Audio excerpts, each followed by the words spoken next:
Anyway, what can I... Oh, yeah, so it's 1-800-52-STERN, and it's brought to you by Infinity Ventures and me. You're really going to love this package, and it's going to be limited, so, you know. Yeah, the other night I saw Adara Michaels. She's performing here in Cleveland. She's hot, man. She's all over the backstage tape. You're not kidding. Is she on it a lot? Yeah. Oh, that alone is worth buying. Yeah, How come I don't know that name? She's the girl who was here from Cleveland, who during the pay-per-view show, pressed her body up against John and made that painting. Oh, okay. Yeah, she was making those paintings at the club, in fact. Is that right? Yeah. Oh, she's my really goodness. hot. I think I could have gotten her. That might have been worth your marriage, Howard. Yeah, you're not kidding. She has to be one of the most beautiful women I've ever seen. Yeah, I can't get over that whole guilt thing, you know? Cheating my wife and the kids and everything. Well, 19, 20 years, you know. I put in 20 years. I think it's enough now. I should be allowed to have one sexual experience with another woman and then go back to my wife. Statute of limitation? Yeah. How many guys make it to 20 years? I mean, you know, when they invented marriage, most people only lived like 20 years in adulthood. And then you died. Not even. So 20 years was fine. 20 years, they used to give you a whole big shebang. Yeah, I mean, you know, look at Frank Gifford. He hung in there as long as he could, and then he kept marrying different women. Right, Robin? Nothing bad's happened to him, has it? No. It should be your reward. I always think, you see, I'm so paranoid that I think that if I cheat on my wife... But you're the only person that's going to be affected this way. Right. You see everyone else having a wonderful life. Cheating and doing whatever they want to do. But somehow, God will punish me. You are a favorite son of God. Yeah, I think God will punish me. Yeah, you're having a bad life even though you're being faithful. I don't understand. I know. And my wife's good in bed. She's a good lay. Oh, please. I'm not dissatisfied. She's been getting better. She's been trying harder. You've been getting better. No, she's been trying harder. What I do is I criticize her for... Oh, you're not getting any better? No. Believe me, I'm not. Because you could use a little work yourself. Yeah, I've been criticized. What I do is I criticize her a bunch, and then she puts out extra hard. I got it all down to a science. You know, you're wonderful the way you work. The people around you really must love you. Because all you do is berate them. I'm really a loved guy. What does he do to get them in line? He criticizes them. Yeah. Well, it works. She puts out extra hard. A lot of guys could learn from you, Howard. Unfortunately, that's true.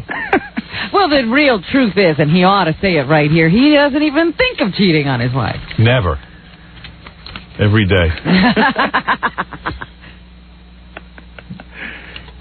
No need to draw attention to that. You know, I was thinking of telling this story about you because, you know, still the question is, people come in and they sit in that chair and they say to you... I hung up on that guy. He used an obscenity.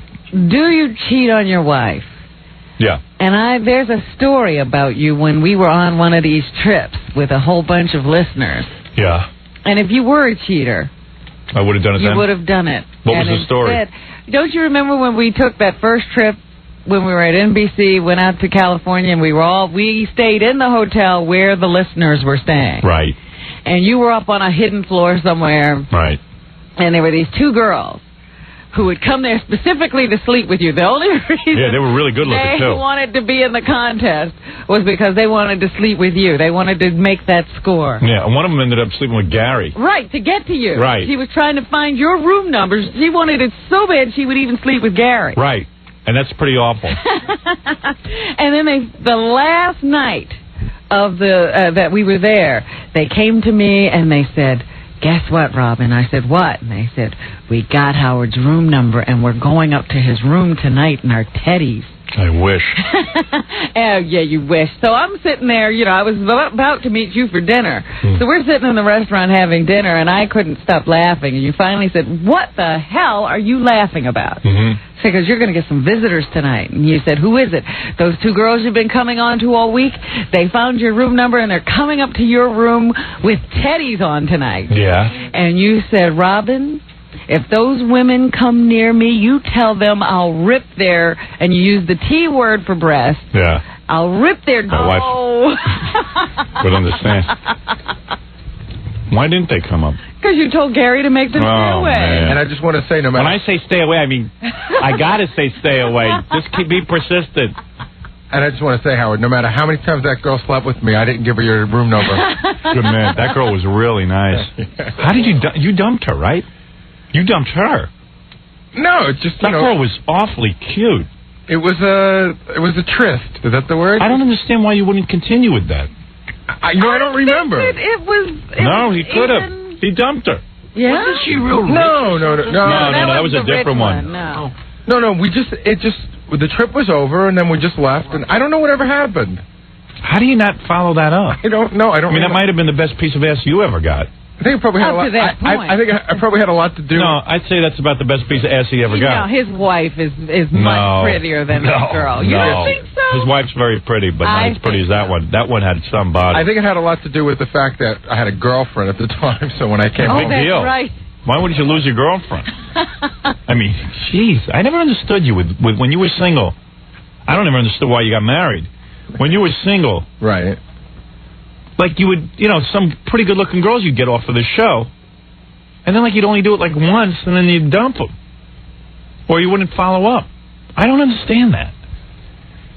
No. Sometimes, I mean, I juggle a few balls in the air. Sometimes he did. Oh, he juggled. Did he? He was juggling all right. Yeah. And he did follow up on a lot. Why wouldn't you follow up on that one? That one was beautiful. I have no regrets. Did you make that one vomit? No. What happens when you ride these girls? Are they start screaming out Howard? No, never happened. When they're with me, they know they're with me. Yeah, I guess no one forgets. There's no confusion. Las Vegas, you're on the air. Hello? Yeah. Howard? Yeah. No. This isn't Howard. Who is this? Who would you think it would be? I don't know. You called Howard? Yes. And then I say you're on the air, so who do you think it is? Oh, well, I didn't hear you say you're on the air. Oh, okay. What can I do for you? Did you know that Baba Booey's in May's Hustler? No. Yeah. Is he naked? No, he's with Lisa Weapons. Oh, yeah? Yeah, with a big cucumber. Oh, how ridiculous. You're on the air in New Orleans. Yeah, You're on the air in New York. I didn't like to... don't call me on your car phone. You're on the air in New York. Oh, my God. I got through. I can't believe I got through. Okay, what can we do for you?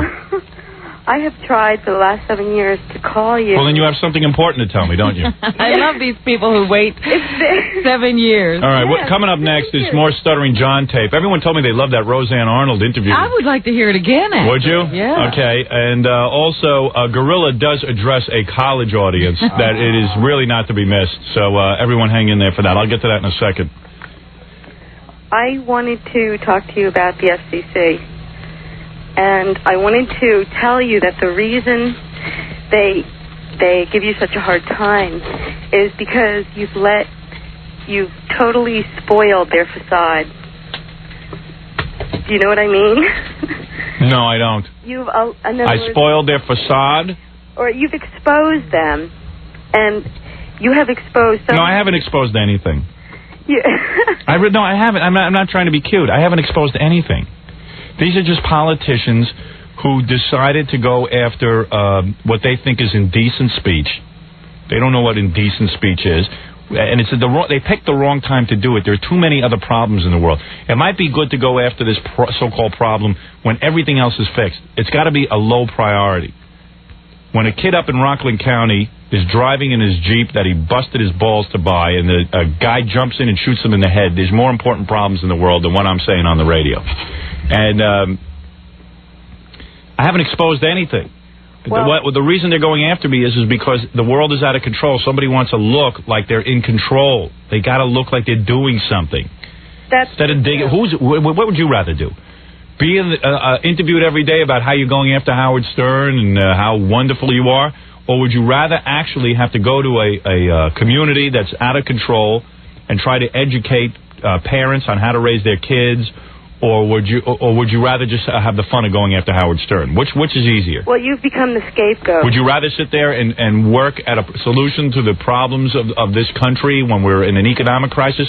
Or would you rather go after TV violence? You're the scapegoat. That's the whole point. Okay, that's exactly right. All right. And it's a shame because there are so many people that agree with you, but you'll never hear or read about that. You only have... Well, because I'm a buffoon. Right. It's so easy to point everything to you, to make you look like the bad guy. But Yeah. I agree with you. I wish there was something I could do. And Nope, there's nothing you can do. well, there's nothing you can do either, I guess. But fighting it. Well, I'm leaving. People think I'm kidding about this. I'm leaving radio in a year and a half. Well, And I'm leaving precisely because of the FCC. They've won.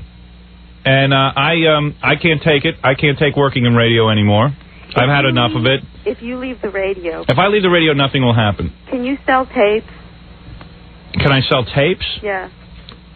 What do you mean, can I sell tapes? What kind of question is that? Can I sell Can you tapes? put together tapes and sell them? Because Tapes of the show? This is the best show. Thanks. That's on the radio. Yeah, well, I try to make it a good show, but I'm not gonna sit here anymore. Let the FCC win. I'll go down as a martyr, and that'll be the end of it. I'm not going to sit here and battle with this anymore. I'm not going to play this nonsense. I'm not going to sit here and make up words to disguise language, and instead of saying penis, I'm going to come up with what? Hey, ninny? What am I going to call a penis to disguise it? If I want to talk about my male member, I'm going to talk about it. What is this? We're infants in this society. How did the term male member get? I don't know. I don't know what to say. I mean, what is this? This is crazy. There isn't a 3-year-old that doesn't know about penis. We're the most idiotic, infantile society. We have no ability to... We think we're going to be a good society if we don't say penis. Oh, come on. All right, thank you. All right, well, God bless you. Thank you.